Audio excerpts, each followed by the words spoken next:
Hey everybody, how are we doing out there today? It's Marcia, and today is actually it's February 22nd here, so love seeing all that, and I'm hoping that yeah, I am live. Here we go. All right, so hi, I'm Marcia O'Connor. I am CEO and founder of the O'Connor Group. We are an outsourced HR, outsourced recruiting company based out in King of Prussia, Pennsylvania. My backdrop is a little different today. It is snowing again out here outside of Philadelphia. And so I decided to do it in my office in my home, which is where actually I started my business. So, yes, we all don't need offices when we first start. You just basically use your office at home. And to be honest with you, true story, I used to put on my addresses, on my invoices, my home address, and I would use Suite 100. And my husband would always say, "Well, why do you put Suite 100?" I say, "Well, I want somebody to believe I already have an office and I don't have one, but I guess I do have one in my basement." And, you know, ironically enough, nobody ever asked me about that. And they would always say, "Hey, I'll meet you at your office." And then I would tell them, "Well, it's under construction. Do you mind meeting me at the local, coffee shop?" And I would say 10 times out of 10, they would say, "No problem." Or, "Do you want to meet at my office?" I said, "Okay, that sounds great." So these were all the tips that I had learned when I first started that I like to share with other entrepreneurs out there too. But you fake it till you make it. I do believe in that. But there's certain things that certain tricks along the trade that helped me for people to believe that I was larger than I was. I had more people than I did, and I didn't hire my first person till I was in 3 years.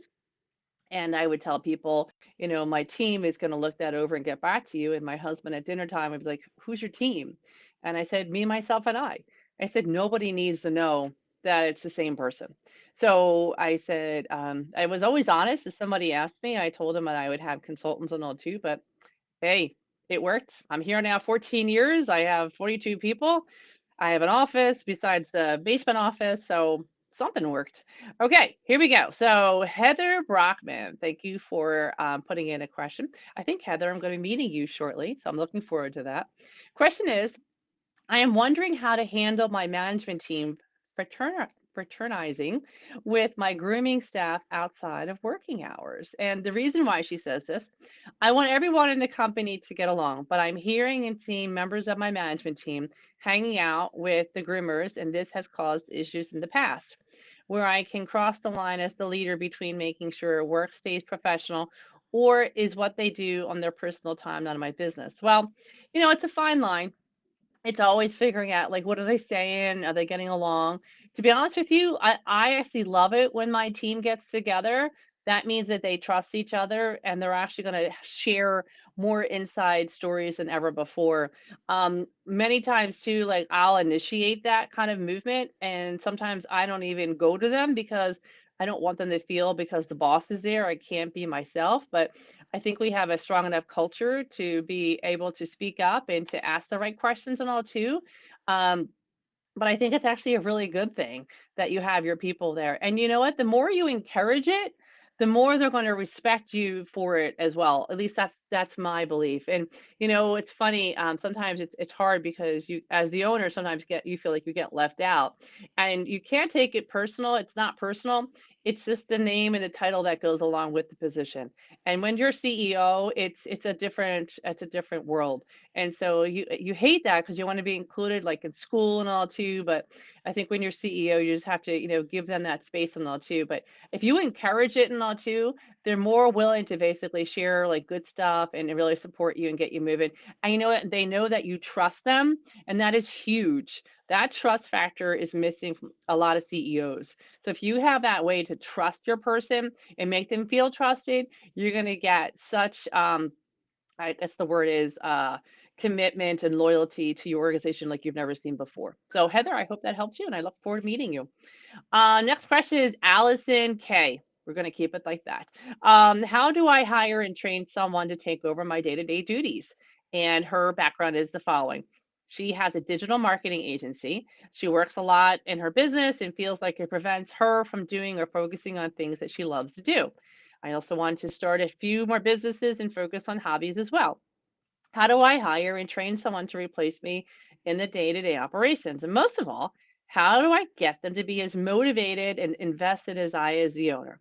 Would you recommend I give them some equity in the business so they feel like they are contributing to something they can help to grow?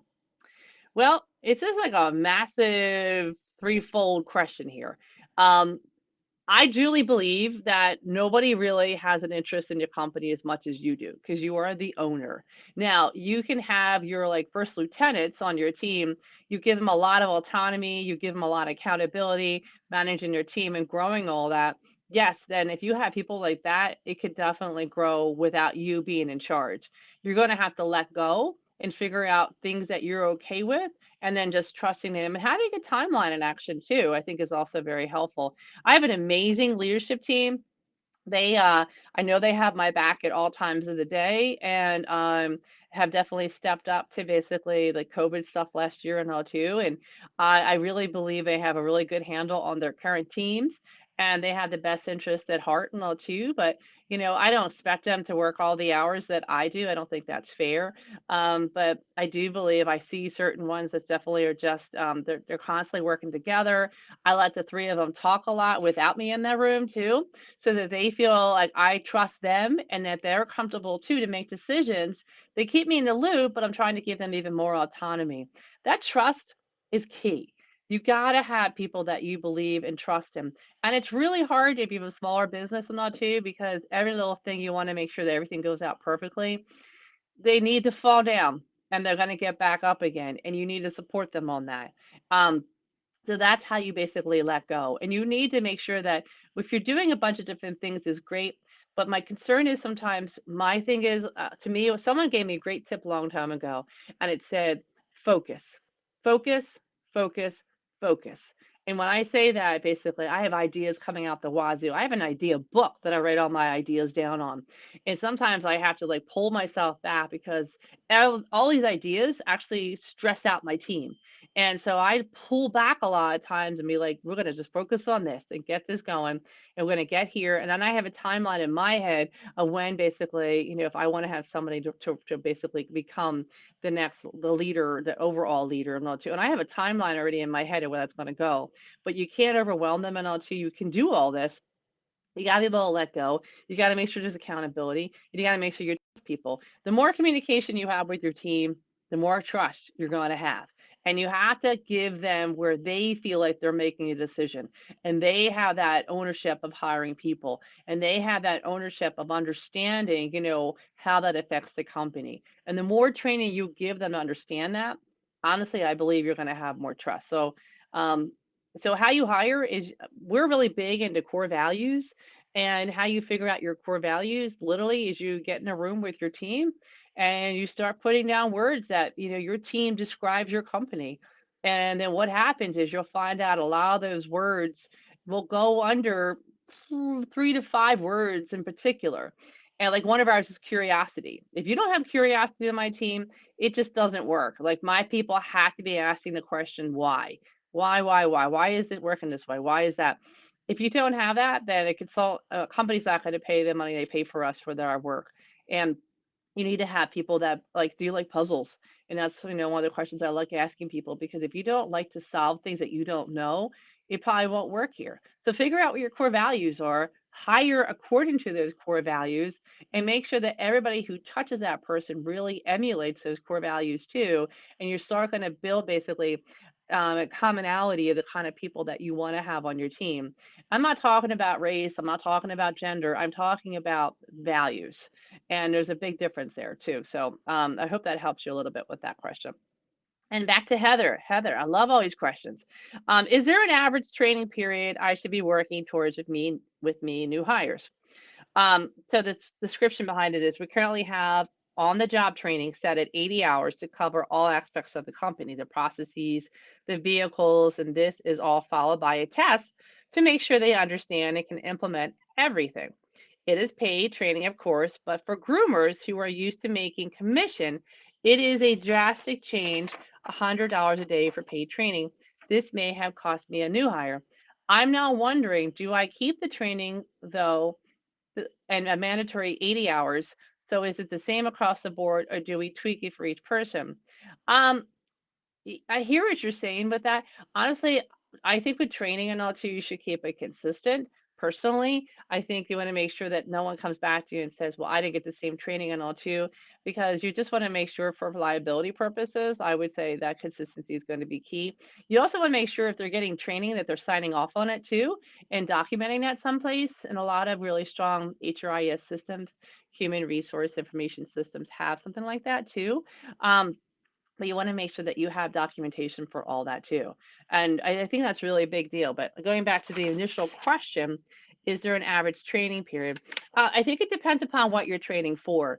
So, for example, mine is usually probably about 20 to 40 hours, but it is a consistent thing that we do over like a 3 month time span where we give everybody a buddy and they can reach out to that buddy for anything. It's a full day of orientation.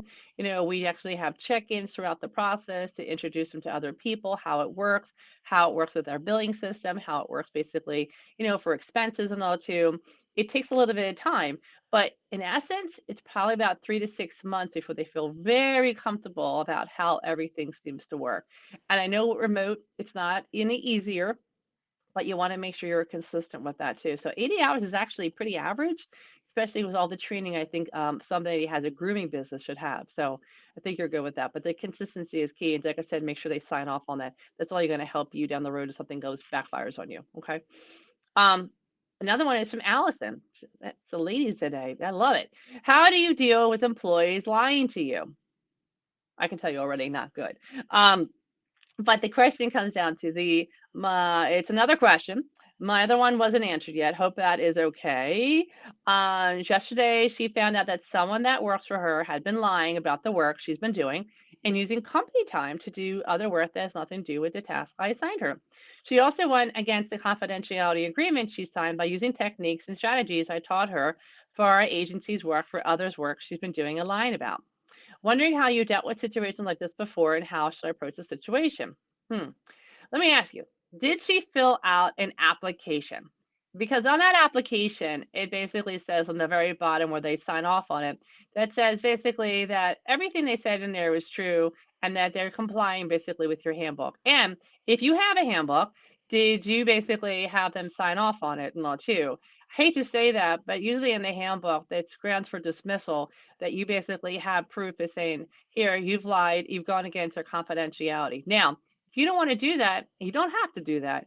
I would highly suggest having a very strong conversation with this person. I would also suggest having another person in the room with you having this conversation too, because 4 ears are better than 2 ears on this. And you just want to be very clear about it, like, hey, I have to bring up some things to your attention, this and this and this. And or you can have, if you really need it too, like have a certain time frame about when this is going to happen. It's like, listen, this can't happen again. This is your one and only warning. I'm going to document this. It's in your files. If I see any more of this, or you feel as if like they're not doing her job, you have that conversation again. But it could be grounds for dismissal. You just want to make sure that you have your all your facts in play. Okay, so that's a big key. I also think you know, that's why it's so important to have these handbooks. It's so important, people have basically an application. Everything is signed off saying, hey, everything I'm saying is true and accurate. And I've signed off on ethics, I've signed on confidentiality. If they signed off on this stuff, you have the grounds for dismissal, to be honest with you. But you just got to be careful. If this person, you really like them and they want to do well, you got to have the hard conversation. Listen, I know this is happening, and I want to make sure that you know that I know it. And but like I said, make sure that you just have. I would suggest having another person in the room that you trust, and all too, because you don't want that story to come back at you either, depending how they are or who they are. And just want to make sure you do it carefully, but well thought out, and have a plan in place. And if you need them, what are you doing in regards to filling that void as well? Okay.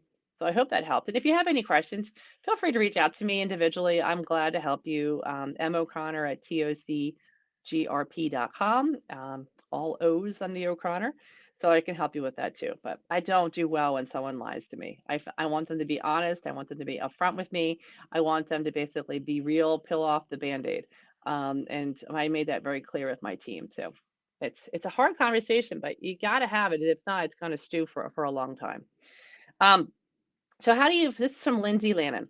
Lindsay wrote, "How do you settle a dispute over two employees that don't like each other? You own a chocolate business. You are one lucky lady. However, my dispute is with an employee where I work. I've already gone to my manager and nothing has really been done. I want to know what's the most professional way to approach the situation." So I'm going to tell you a story that happened to me. And this happened a long, long time ago. And I started I wasn't on my own yet. And I was with a company in house. It sounds like this is your other business that you worked inside. And this person made fun of me like no tomorrow. I was trying to be as nice as pie and, happy, yeah, yeah, yeah.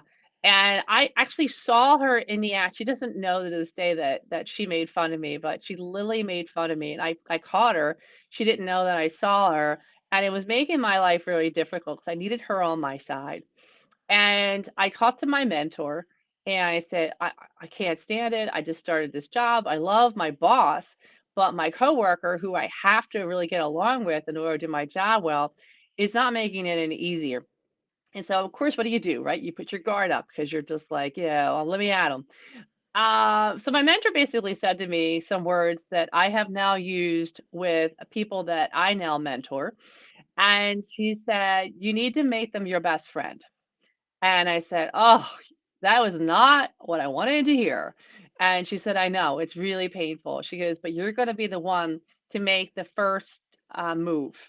And I said, "Well, how do I do that?" And she said, "Ask them to lunch." And ironically enough, I got off the phone that day. I went to the next office right next to me. That's where she was.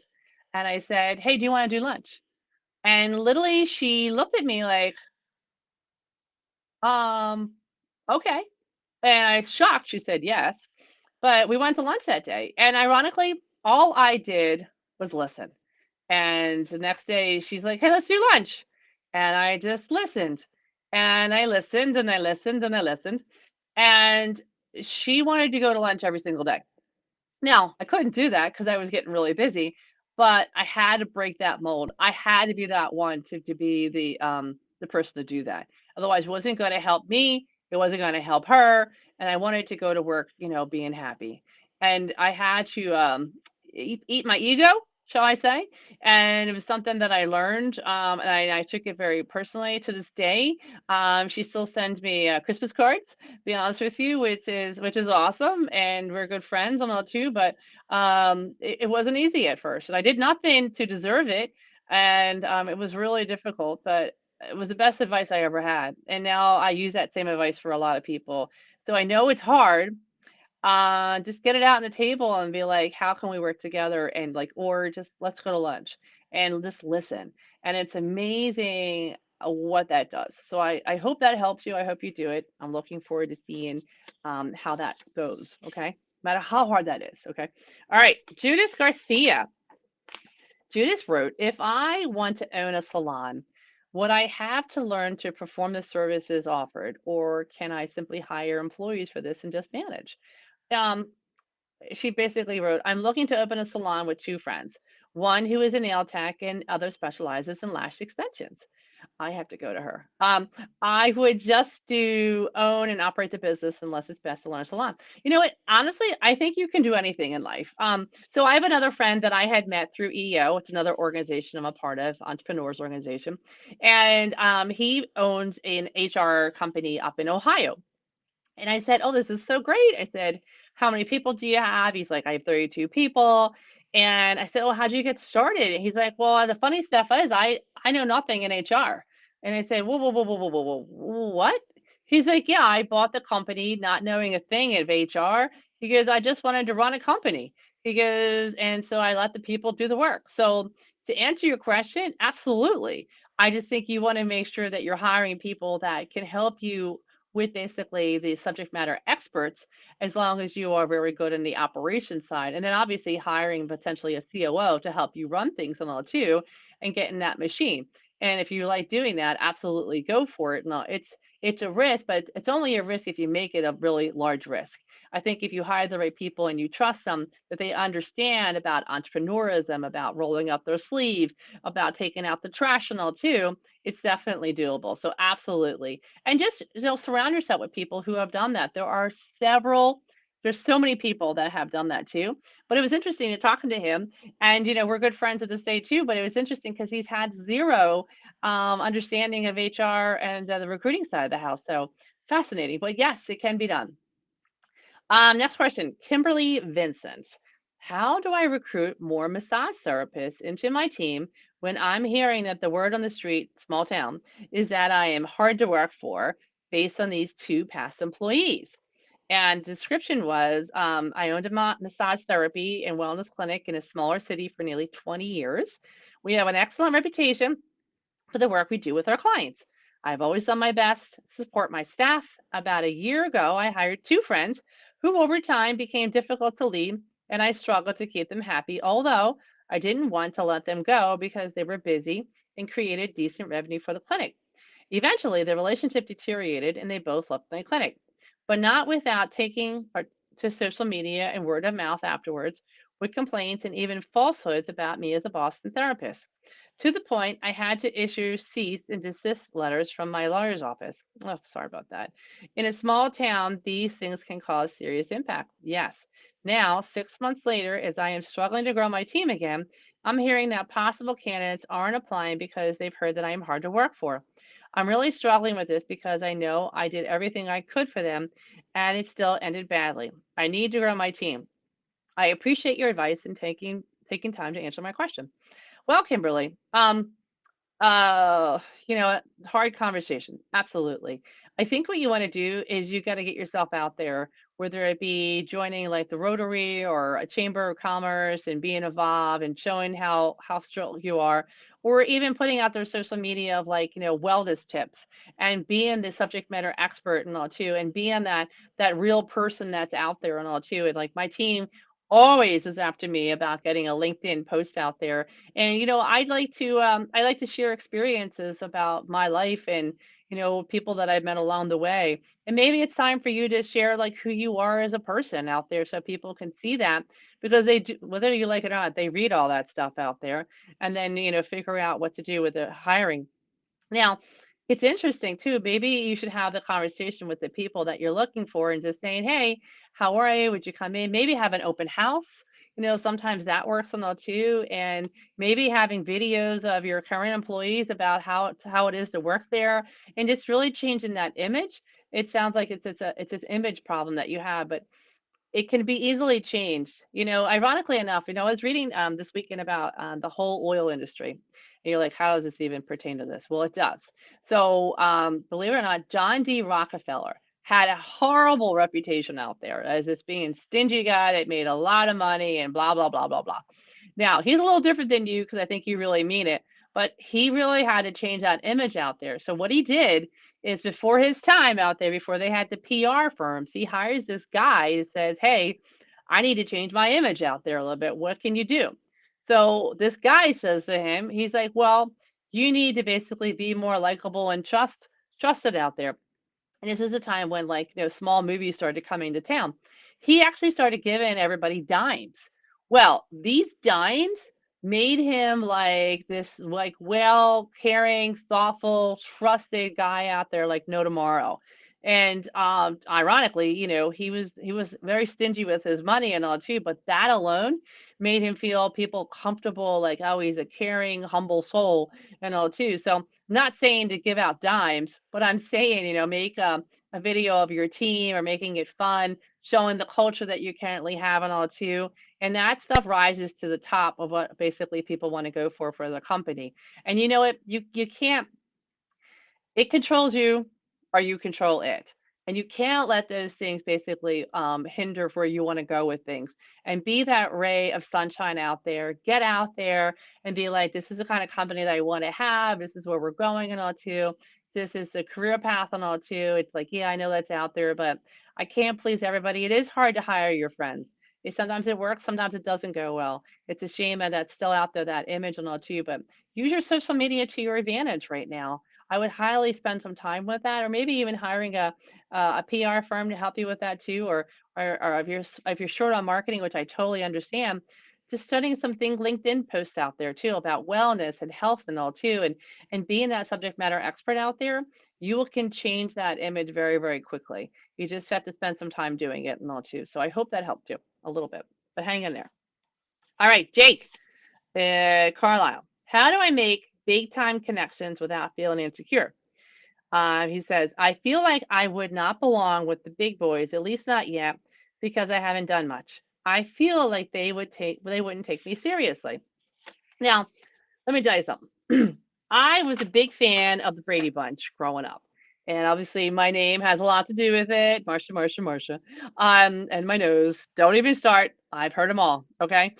So, one of the things, though, do you remember? I think it was Jan, and she had this big presentation in front of the big audience. And ironically enough, someone told her, just think of everybody in the audience wearing their underwear and nothing else. And ironically, it sort of cured her thoughts of what she was expecting and all too. And when I started my company, I had to be in front of a lot of audiences. And to be honest with you, that actually helped me a lot. But I realized though too that just because somebody has a title and just because somebody has a business longer than me, and they're probably making way more millions than I ever will, which is fine, we still breathe the same way. We still put our pants on the same way.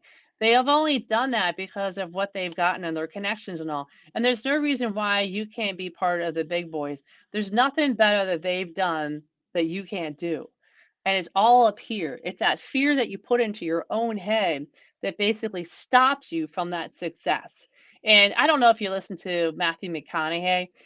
He's got some great little snippets of videos that are right on. He talks about life. He's like, it's never going to be fair, and just get over it, move on with it.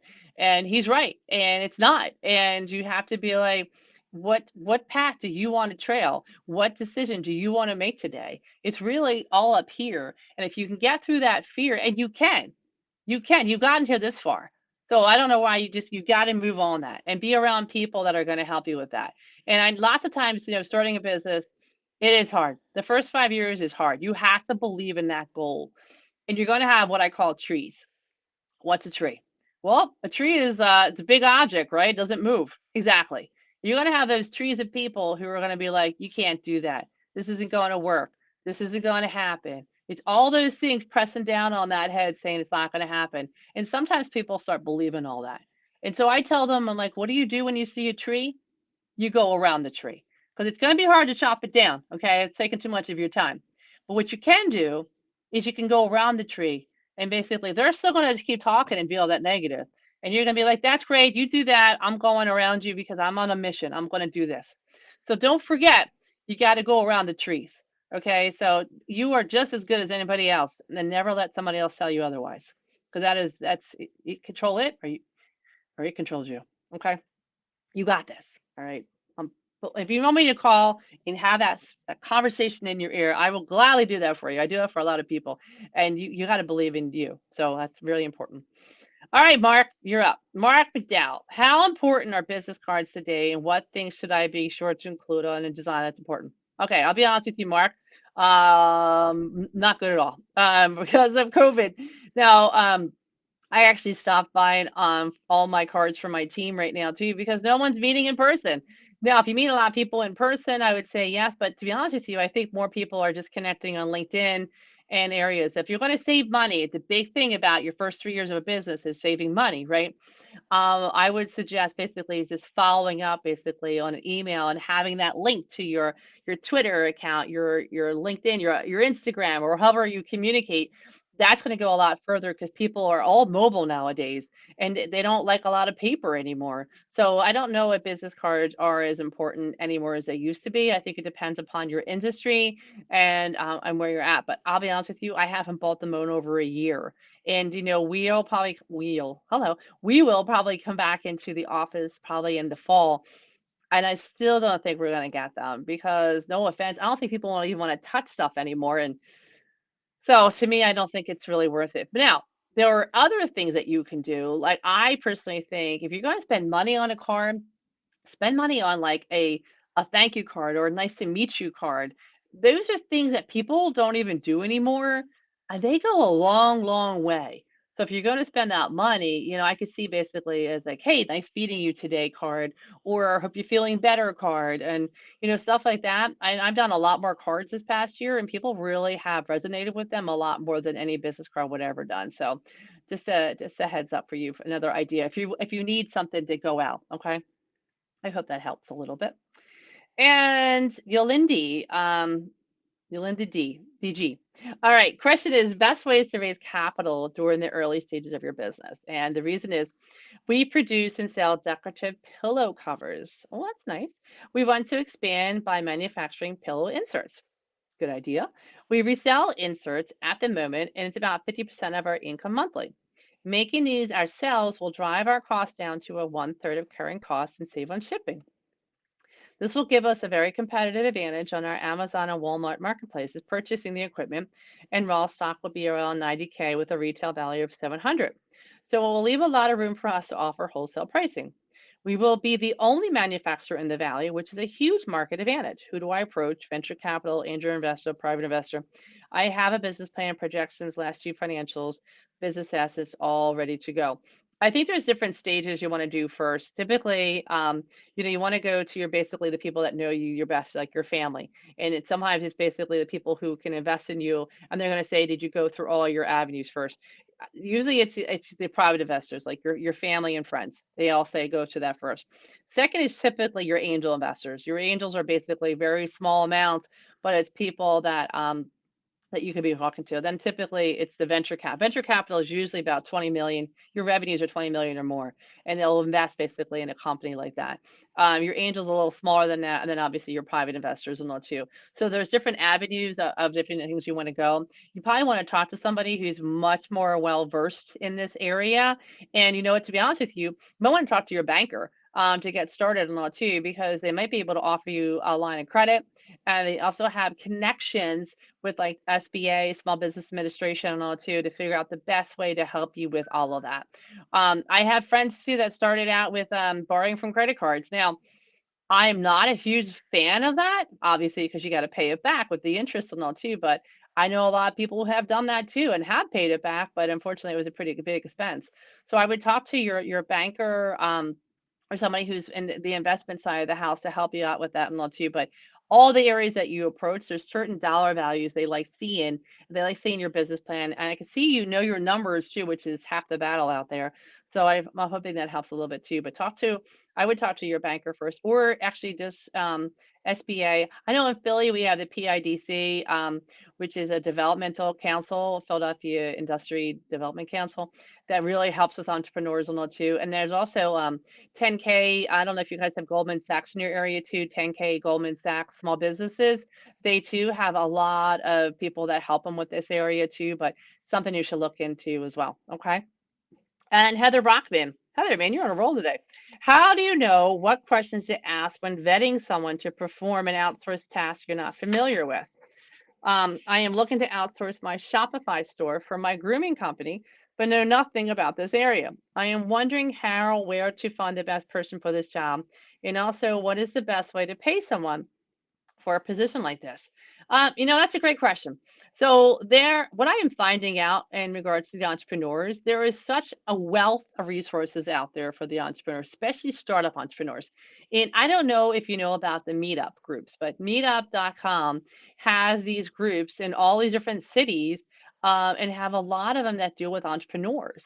And honestly, I think it's something that you probably have to put out there and say, hey, who has experience with this and who do you use? And you want to basically get like three people to come back to you and tell you basically this person or this person or this group and all too. Just ask questions. Ask them to the other entrepreneurs in that space, because I'm sure you're not the first person who has asked that question. I don't know enough about the retail side of the house because I'm more on the consulting side. But if you do a meetup.com, I would put money on it. There's probably avenues for entrepreneurs in the retail space that can help you and direct you to basically, it's all free advice too. And I don't know, I also just got introduced to Clubhouse, that new app. And from what I'm hearing, that Clubhouse app basically is also a great avenue for entrepreneurs too, to be in these rooms with other entrepreneurs and talking about some of these kind of issues. So there's so many avenues out there for that, but I would start with Meetup first. It's probably a little bit more organized already right now, but there's also Clubhouse and other areas too to look into. Also, like I said, don't forget 10K. Goldman Sachs does a really good job of connecting people with entrepreneurs in their area and all too. So there's probably a location near you that you can probably look into as well. Okay, I hope that helps. Okay, Abraham Marcus, how do I come with my SOPs? Um, SOPs. Yeah, well, standard operating procedures, guys, for those who don't know what SOP is. I don't have any besides in our heads as to how we do things and would really like to make things easier for all of us. I feel this would give us the clarity to keep growing and teach us how to do things as a team. I have an air conditioning and heating service business in the LA, Hollywood, San Fernando Valley areas. I bet you're busy. Thank you for your advance. Here's the deal. SOPs take a lot of time. And I agree with you. Every company should really have a way to do their business. So every time somebody new coming on board, there is a criteria for that. You're also going to need that too when you sell your company, because what's going to happen is they want to say, what's the magic sauce? Is it written down? And can we basically replicate it? Okay. So your SAPs are good. You just got to make it happen. And it's a listen, I'm not writing my SOPs. I actually have my operations person writing my SOPs because one, I stink at writing, and number two, I find that painful for me to do. So I actually will have somebody else do it, but then you want to divvy it up to the people who are in charge of those teams to start putting together, even like um, a diagram about all the things that we have to have on an SOP, and then we just keep adding it to it. But put a timeline to it, give it basically, it's basically who, not how. Find your who's, and figuring out who's going to do that for you. What's your time frame? What needs to be added? You can always edit it at the end and all too. But if you really want to get that done, have a timeline, have a who, and basically figure out what you need on that. So I hope that helps, but it's definitely very important to have. So you're on the right track. And this thing gets pushed off again and again and again. So figure out a way to, just get it done, put it on the calendar of like this is a time frame we're going to have our SOPs. And they don't have to be perfect. They change all the time. So I think people always like it has to be perfect. It doesn't. It just has to go over basically the logistics of how you do things. Okay. Michael Wilding. All right. Question comes in. So, from an ask, believe, receive prayer perspective, let's say I want to deal to go through that I'm concerned that may not at the end of a meeting. Do I ask specifically for the deal to go my way and then just believe, say the deal went my way? Example, ask, please have, have my one customer buy $10,000 in merchandise this week. Believe say, I am so happy and grateful now that my own customer has brought $10,000 in merchandise this week. So trying to understand the question, but I have a feeling what you're trying to say is either think about it or ask about the question. And when I go into a deal, just let you know, I go in it obviously one, doing my research on the company, doing my research on the person, figuring out some of their likes already they have on LinkedIn and what they're involved with, talking about that conversation when we start, so we break that ice. But I also have already heard what the need is. So I go in there basically already knowing that in my head that we've won this and that we've got basically a agreement ready to go. And I basically end it saying, so we'll start on Monday. That work for you?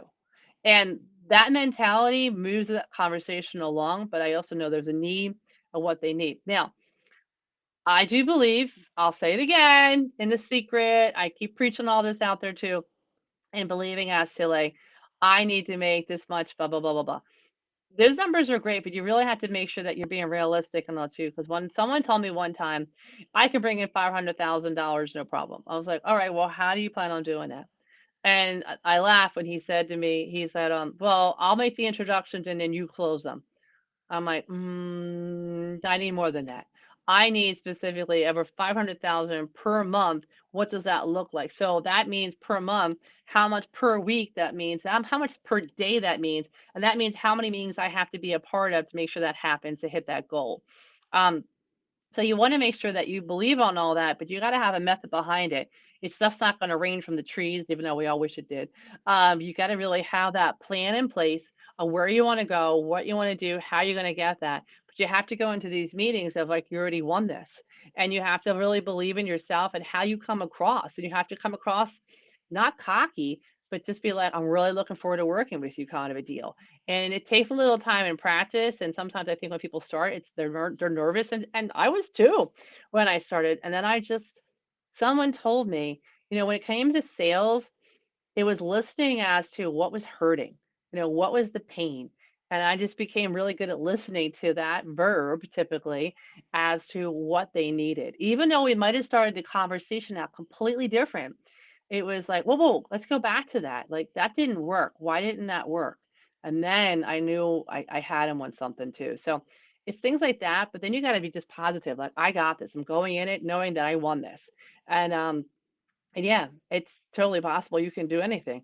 But is it always going to work? No, but you got to be real with yourself behind all this too. But I do believe you asked for it. I do believe in it. You do receive it, but you got to have a plan behind it too. Okay. I hope that helps, Michael. All right, almost done, everybody. You guys are really doing questions today. This is great. Paulina has mentioned, how do you analyze job applicants for job postings to see which you will interview? I just posted a job for full charge accountant to join my team full time. The posting went live a few hours ago, and I have already 4 people that applied. Yes. I want to know how to review their applications and see which ones are worth having an interview with, and from there, which ones I will give a technical interview. Well, you have job applicants because they filled out to a job position.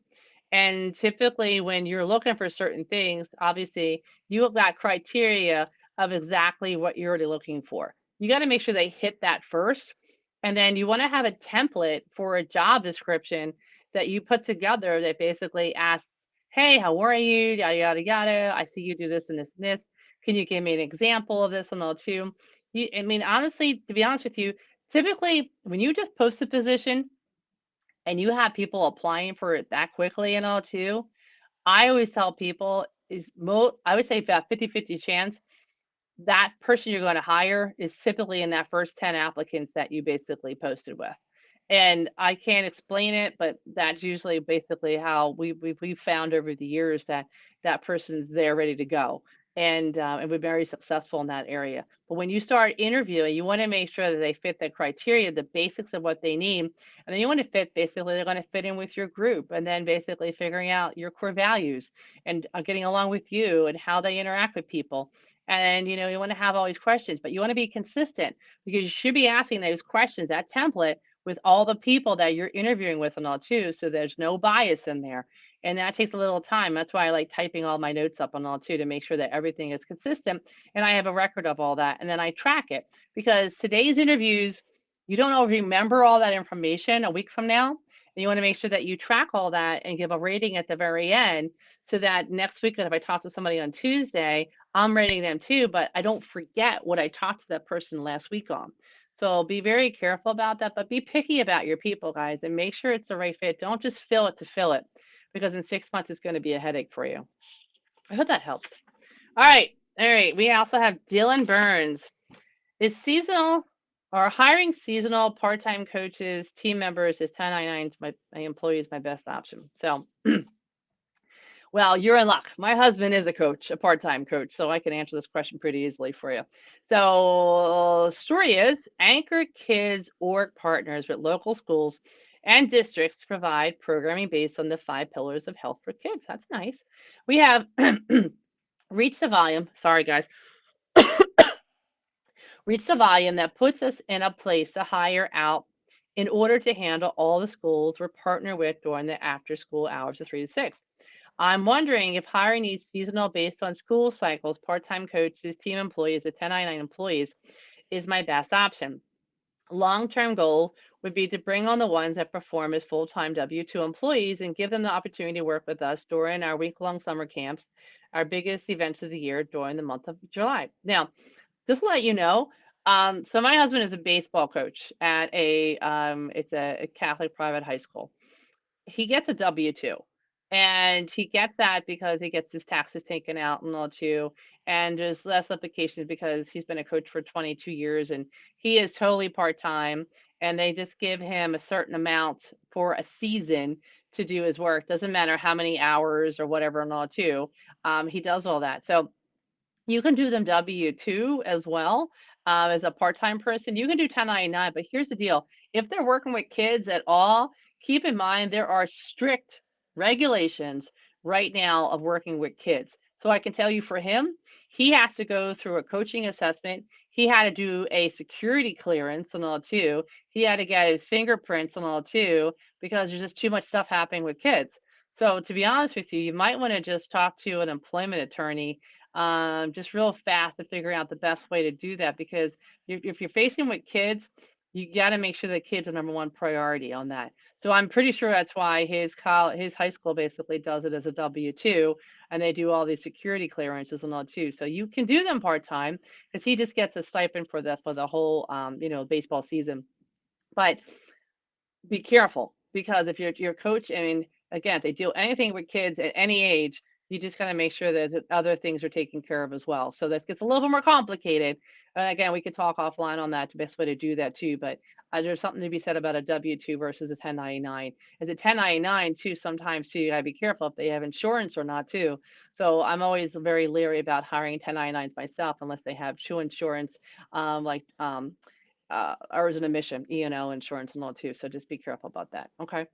Robin Turbin asked, when starting a business, do you think it is necessary to have a social media presence? Thank you. And she's real quick in her, I like this. This is nice. In-person interactions are much more comfortable for me. I'm with you. Me too. But as an artist, I help people feel moments of calm through my old paintings of sunsets. We would love to see your sunsets. I love that. I can actually share that on my newsletter too if you like to do that. So send me stuff on that, Robin. Okay. Um, Honestly, when you start a business, I hate to say it, you had to be on social media. You have to anymore. It's all over the place. I'm not the biggest person to always have my face out there, but my team really enjoys having me out there, whether I like it or not. And they had this big video for me for my birthday, which was awesome. They didn't tell me that it was going out there, and I'm like, oh dear God, I don't like the spotlight on me, but they like it. It had gotten a ton of views on LinkedIn and Facebook, which is very nice. But it does help show another picture of me out there and all too. And it's hard as a leader. You don't always want it to be about you. But when you're starting a business, especially as an artist and all too, you want to show that side of you. They want to show people that they trust you in what you do. And if you have beautiful sunsets, right now, just getting it out there probably will make people's days because say people are going through such anxiety and stress right now. And you probably should, here's a thought, tie it into a lot of wellness program groups out there too, because they're just getting calls up and right now because so many people are having high anxiety and they're just so stressed out right now because they're so zoomed out and Facebooked out and Twitter out and all too. So you have a great opportunity. I know it's hard. I'm a person too. Like I want to hug people. I want to have breakfast and lunch and dinner with them. But people just don't feel comfortable right now. So you got to be creative and get yourself on social media, but you can make yourself feel welcomed and open that way too. And like I said, if you have something to share that's so beautiful, it's part of you, I would highly recommend getting yourself out there, especially on the Facebook side of the house and just being like, here's the picture of the day, just having like, an email distribution, all that too. Brilliant, and not that you're selling anything, but people will see that and feel like, "Oh my God, I gotta have that." So it's a great way for you to market yourself and all too. So absolutely. But don't have to go crazy. It doesn't have to cost you a lot of money. Just have to think outside the box because what you are doing right now is probably making someone's day. So don't forget that. Okay. And Michelle, what are the considerations for switching an hourly employee to a salary employee? She owns a food business, and labor is one of our biggest expenses, so I'm looking for ways to control labor costs. And so she actually owns the Sugar Path, and she specializes in helping you stay connected for all special moments. I like the sounds of that already, Michelle. Um, so what are the considerations? Well, for example, if you have a 1099 that looks like an employee, smells like an employee, doing work like an employee, you're going to have to classify them eventually as a W-2 employee. It could backfire on you if not. Now, when you get started, costs are expensive, and you have these new taxes, these employer taxes now that come out of the wazoo when you're W-2. But you got to figure out, the long and short of it. If you have a W-2, you actually have more loyalty of your employee too. So they're going to help you grow the business. They're going to feel like they're part of a team. They're going to be part of helping you grow, and now you're taking care of their taxes and all too. So you do create that ownership. You got to figure out how it's going to work, basically your bottom line. So work with your accountant to help you say how much is it going to cost me a 1099 versus basically as a W-2. But the benefits of a W-2, there's so many. The other thing is the workman's comp and unemployment compensation too are now in play, because if something happens, you need to have all those pieces, and you want to talk to your accountant. How much is that going to cost me and all too? So you want to just talk to your person and be honest with it and saying, hey, in 6 months, this is where I want to take it. I'm going to move you from 1099 to W-2. But I can tell you, my team is much more like trustworthy. They are really a part of me. And I found out too when I had 1099 employees, they were working for other like competitors of mine. They had to, but I didn't like that feeling. I wanted them to basically be on my team and help it grow and all too. And I could see that they didn't do that. Some went on their own businesses and all too, and that's great. But that's not, I didn't want to train them all this stuff and then them have their own business. But hey, it happens. You have to go with the good, the bad, and the ugly on that. You just got to figure out if you can afford it right now, depending upon your budget. So work with an accountant to figure out those costs. Maybe bring one person as a W-2 and then see where it takes you. And in the long run, it didn't cost me as much as I thought it was going to cost. And like I said, I created more of that loyalty because I went to a W-2 status as well too. Okay. Um, and a few more questions, guys, just to let you know. I have here from Rohit Gupta. Hello, Rohit. I have a business idea and done some research. Now I'm not sure which direction to go to. And he's like, I'm thinking of designing the glove as I have done research to cover the basics, but not sure is this my next step. Great question. And I don't know if you have schools in your area that actually have these entrepreneur innovation groups, but a lot of them do now.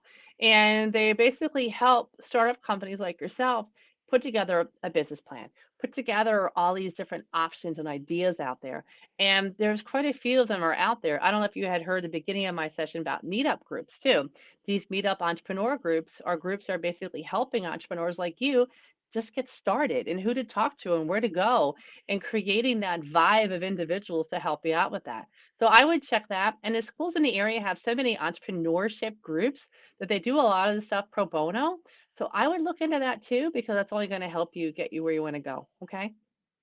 And then Bob, my last question of the day. Do I use one LLC for everything or have separate LLCs for different product services? I'm about to launch my company and I need to file my LLC. However, I anticipate I will have at least one or two other unrelated products companies that I will test this year. Should I file as a parent company LLC? At what point in the business development life cycle should an LLC be filed? Listen, I used to do taxes. I was an accountant before I started my company and all too. I am probably not the best person to answer that question. You want to talk to somebody like I think that another mentor is Jeff, and Jeff might be a good person for you to talk to. But these are things that you want to make sure that you're aware of and all too, but talk to an accountant to basically figure out the best way to do that. I'm actually an S corp now, and that was probably a best tax advantage versus I started out as an LLC, and now I'm an S corp, and I can actually put I have my own tax ID number for the O'Connor group underneath all that. It really depends upon where you want to go with it, how many P&L profit and loss statements you want to have on all too. To try to talk to a true accountant that understands small business. I think that's probably the best way for you to go. Okay. Um, well, that's it, guys. It's 10:57. Made it under 3 minutes. And see, HR doesn't have to be hard. And don't forget some of the things I told you guys today. Don't forget Matthew McConaughey has these great videos to help you get motivated. Don't forget to check out your local areas, like your meetup groups out there too. 10K Small Business. They're all groups to help you out there. Yes, you can do this. And don't forget about the trees in front of you. You just walk around the trees, and you got this, guys. But if you do need any help at all, or just say a vote of confidence, I want to see that sunshine, sunset on my email, feel free to reach out to me, M. O'Connor at TOCGRP. All right, guys, I'm out. Have a great day and stay safe out there. All right. Talk to you later. Bye.